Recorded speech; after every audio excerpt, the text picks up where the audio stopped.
কি মানে কি ছেলে রে তো? কোথায় ছেলে রে তো? ভাই বৌদির বাচ্চা হবে শুনে আমি আর থাকতে পারিনি, মনটা খাকুলি বিকুলি করছিল, দুধ নিয়ে একবারে চলে এলাম।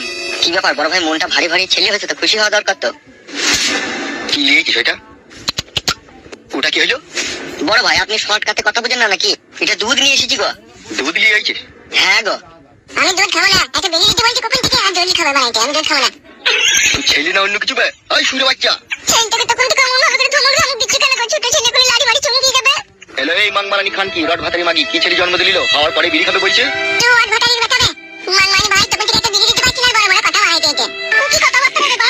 আব্বা হইছি তুই, আমি তো নতুন এই পৃথিবীতে এলাম, আব্বা তো বলছে তাকে বেরিয়ে দিতে হবে না। সাদা কুকুর দেখেছিস খায়ের উপরে বিষ ফোড়া হয়ে গেল রে। বড় ভাই এ ছেলে লাই, এ ছেলে লাই, আমার মন বলছে এই ছেলে লাই এ নিশ্চয় জিন ভূত হবে, নাহলে হওয়ার পরে আবার কোনো ছেলে বিড়ি খায়? এ তো বাপের জীবনে আজকেই শুনলাম। তাই তোর মনে হয় মিডিয়া ফিডিয়া চলে এলে তো বিশাল মুশকিল হয়ে যাবে রে। ওগো শোনো,